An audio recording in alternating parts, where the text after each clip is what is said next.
I want to bring in 41 Action News reporter Dan Cohen, who's live here with me in Olathe this morning, to talk about what those setups are looking like. You've got a situation where you talked to a family of 5 that had to set up for virtual learning basically in their home, and they're really happy with how it looks. Yeah, it's a family in the Shawnee Mission School District, Taylor, and they've got a family of 3 different learning environments, but they've turned their home into an at-home schooling environment, which is going to be a challenge for families for this upcoming school year. There are 5 children hiking. It makes me appreciate teachers so much. Welcome to Sarah McGinnity's living room, which is becoming a multi-part classroom.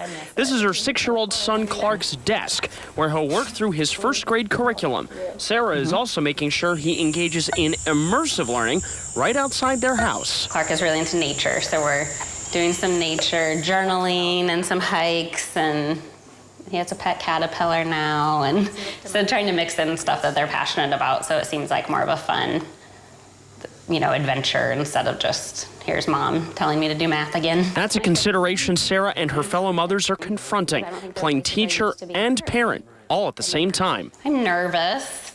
I want to make sure that they're ready for next year. If next year they get to go to school, I want to make sure that our relationship stays intact, because I've never taught my kids, and sometimes it can get really stressful. It's a difficult balance and uncharted territory for Sarah and her 3 kids. It's going to be hard, because you have to be that person who's saying, stay on task and finish this and do this, but then I'm also trying to get him to do chores or brush his teeth. Clark will see his teacher at school once a week, with 9-year-old Henry going all virtual for 4th grade. 4-year-old Lucy will be in pre-K in person.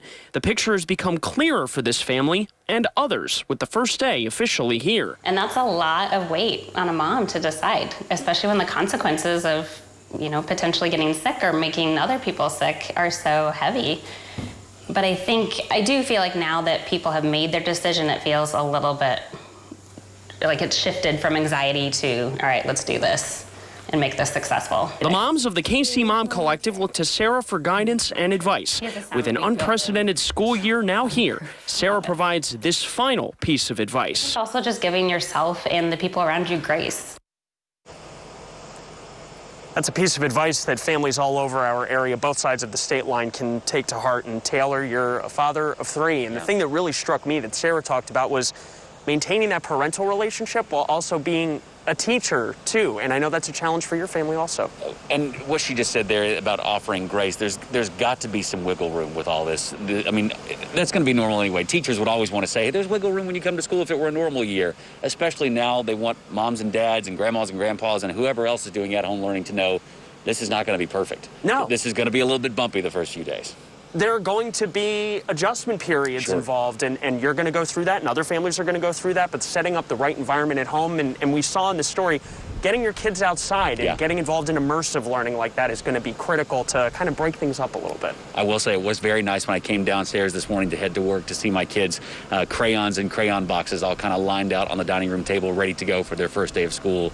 Going to be unlike any other. Lindsay Scheidler, let's get over to you on the other side of the state line this morning.